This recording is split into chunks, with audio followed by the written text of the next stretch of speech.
Is my mic working? Thank you for inviting me.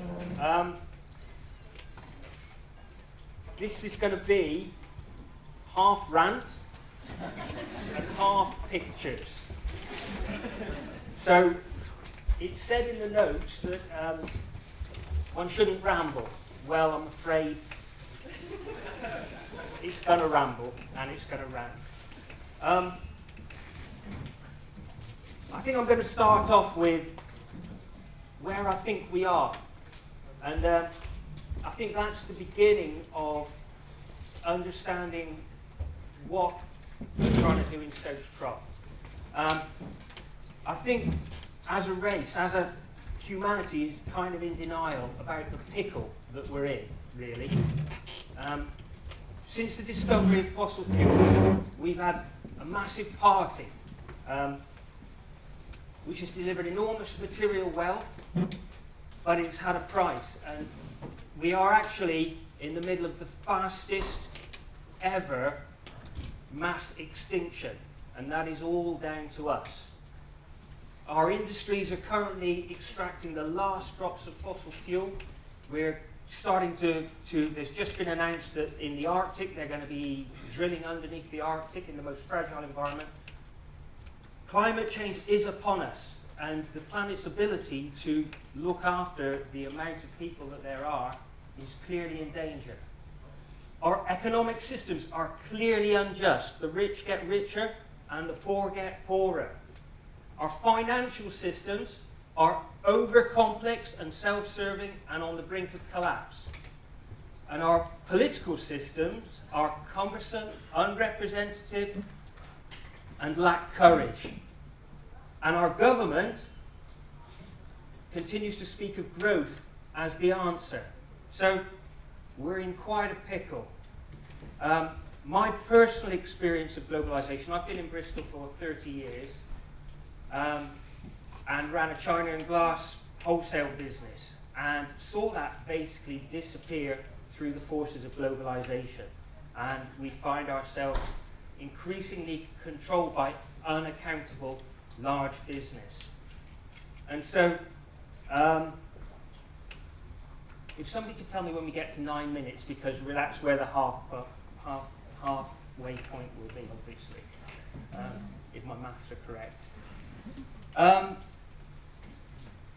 So what we feel from all that is a sense of powerlessness, and that is how I felt when my business collapsed and I moved into Stokes Croft. And then I began to learn about Stokes Croft. It's an area that has suffered, it's been dumped upon from a great height for the longest time. It's been an area that has always been independent, it's always had a mind of its own, and it was in desperate need of beginning to determine its own future.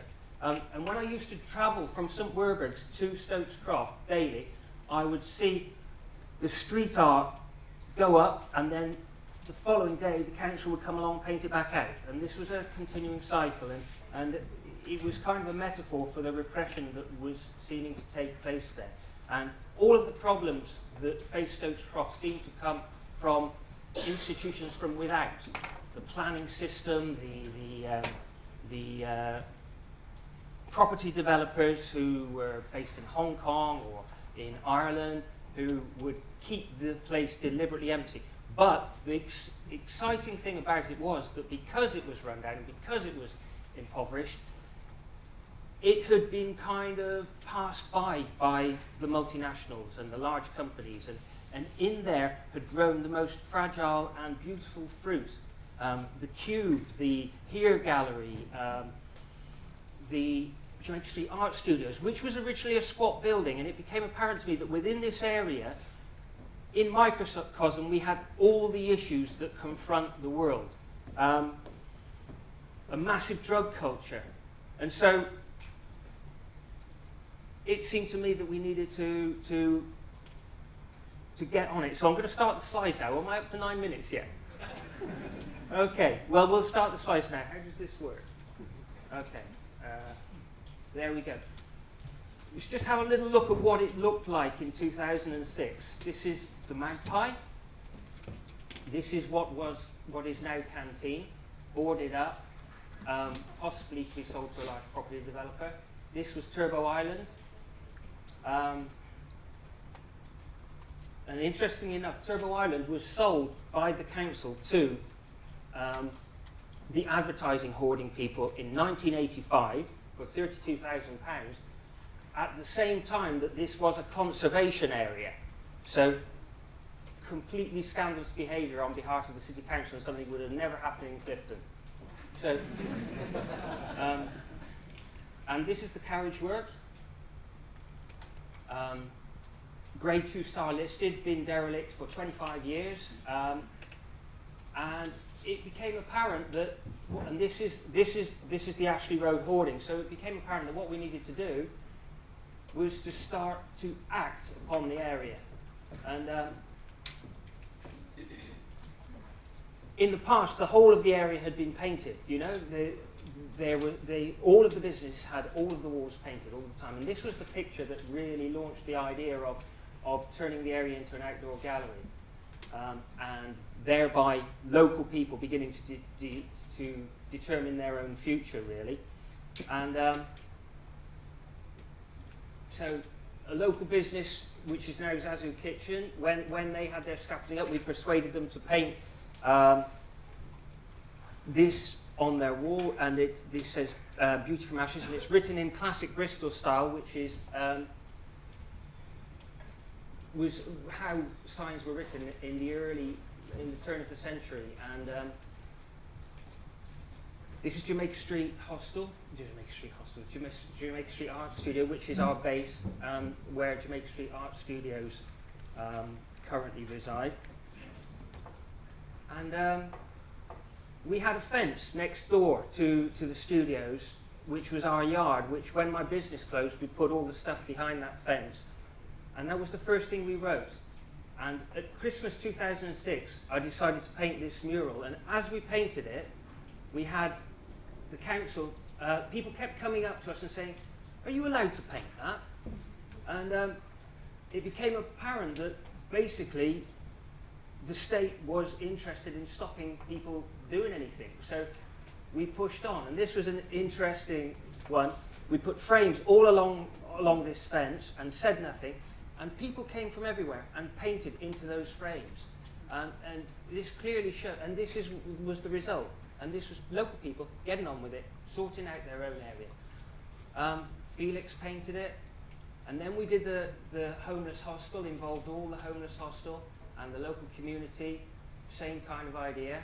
And began to sow the seeds of the idea of actually, we can have an influence on how things go, and we can have an influence on our future. Some of the street drinkers got deeply involved. This is Pete. He's now no longer with us. He died of massive organ failure through massive drug abuse, and that's Taffy, and I think he's in jail at the moment. But you know, this was amazing stuff, and set an example of it bit by bit began to get people thinking about, actually this place could be the best place. We started to brand it and to paint these completely illegally, and with some reaction. And then we would take some any of the boards, because it was like a gap-toothed smile for STOKES CROFT, and we started to just do them beautifully. And of course there was local response, which is part of the visual debate. And what began to take place was a visual debate. On the Turbo Island that you saw earlier, we started to just make things better. Just simply make things better. Completely illegal, because this was owned by the advertising holding company. And that little STOKES CROFT Bristol's cultural quarter really began to make the change. Just that little sign, that was the key thing. Hutchrell's, the same thing, derelict for 20 years. We started to do that, and to this day, this continually changes, and so it's de facto outdoor gallery.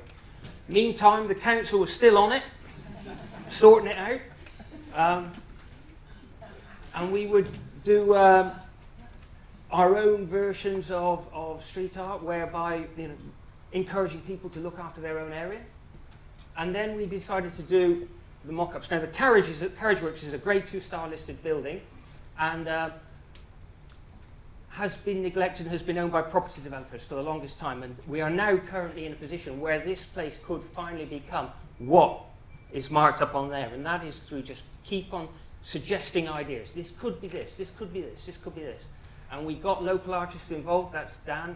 Then he painted that. Lots of local people. We built all the panels in PRSC, took them up, fitted them into the space, and we began to suggest through visual imagery what this place could be. Stokes Croft Centre for the Arts, Westmoreland House, a new dawn. And this is Punky Paul. He still is on the streets down there on a regular basis with his bottle of White Ace, which is now banned in Stokes Croft. And so this was all done without anybody knowing. It was we called it the Big Up. And on the Ashley Road thing, we put up an official no rules practice wall, which basically, without permission, without asking, and to this day, this is a place that anybody can come up and paint. So suddenly we've got this complete sort of liberalization of culture. We began to sow the seeds of the ideas of walls being places where people could speak and put out ideas. This was one that signally failed. We had a vote yes, vote no wall that was tagged constantly when nobody used it for the intended idea. However, it was another step on the path. Meanwhile, the Magpie and many other institutions were all busy doing their own thing, taking the lead, getting behind what's going on. Local artists started to do amazing pieces of work along Stokes Croft. And then this one was the cruncher. This one was, how much time have we got? About 5. Okay, we got permission to paint this one from the local landlord, and we carefully painted it just on the boards. And the following day, the council came along and painted it out. So we painted that on the same boards.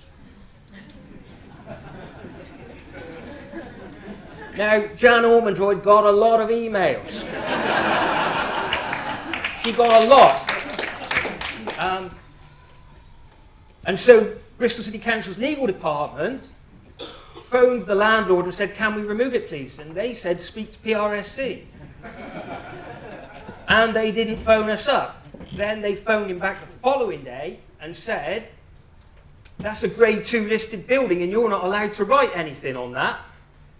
And if you don't take it down, we will prosecute you. And so they were bullied into taking that down.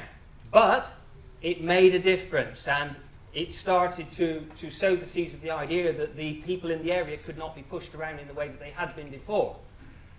Meantime, we got permissions of local landowners and started to paint epic pieces which really sort of began to change the flavour of the area. And the most controversial thing for me on that piece was this, because we started to paint signage. We took it down, made it beautiful, put it back. Completely illegal. Odd signage that was lying about that the council left behind, we converted into things that seemed quite, appropriate to the area.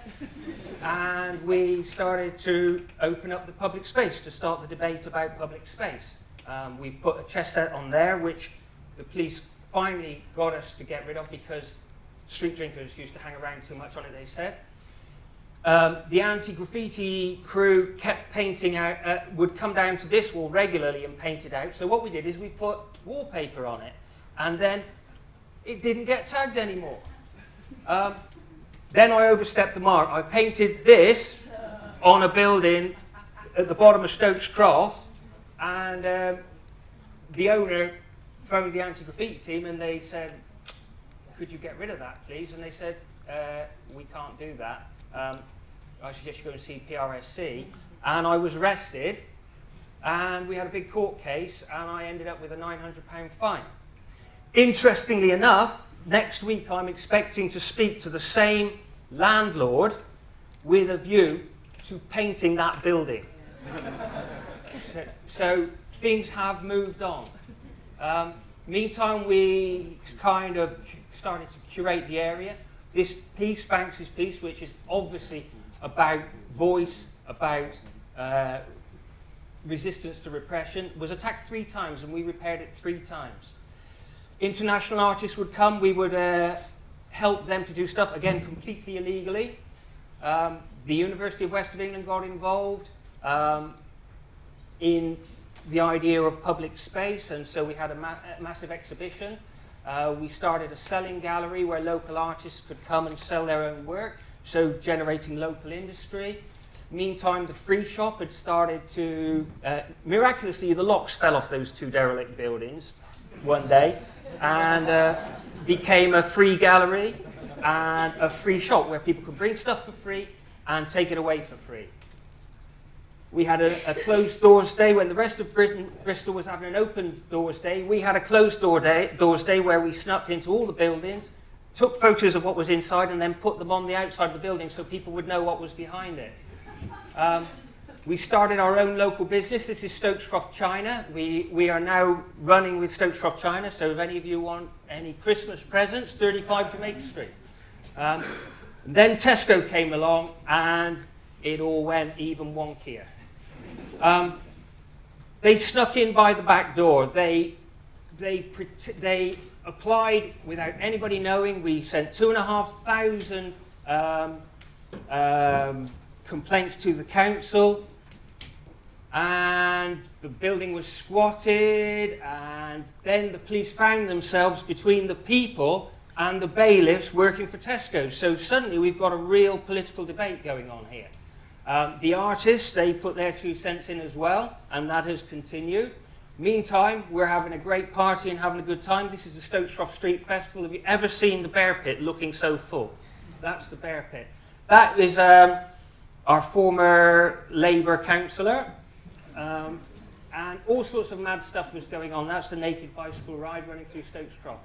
And Stokes Croft started to begin to be genuinely popular. People genuinely began to take an interest in it. And the politics continued. Some of it tongue-in-cheek. We kept on building. This is our yard next to PRSC. When we started to build it, we decided not to ask for planning permission, because if we did, it would take a year before we got a decision. So we just built. Behind the containers, we painted beautiful pieces of work as a time sink, and then we brought in containers. The idea that space can be continually adaptable. We started to have a debate about interior space and outdoor space. So these are some of Bristol's finest artists exhibiting their work outside and selling it outside. And it relied on people to have the civic responsibility to not write all over it. Some of it got written over, some of it didn't. How long have I got? All right, very fast now. More art, kids in the yard, politics, lots of proper politics. So proud of this. Injustice is a threat to justice, and that's the biggest advert as you go in. Think local. On the council house on the day of the when we lost to Tesco's, and this is splendid. This is, to my knowledge, the only advertising that is anti-corporate. The debate happens. Emporium.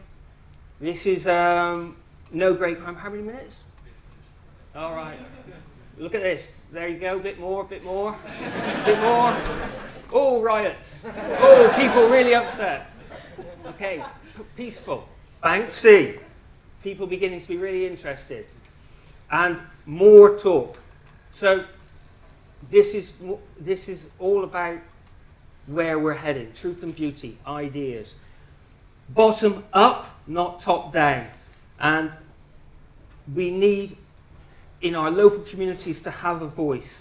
Stokes Croft, I am going to work as hard as I can for Stokes Croft to be a beacon for that idea. And we must make our own future, and that future must be more local, and it must be more gentle.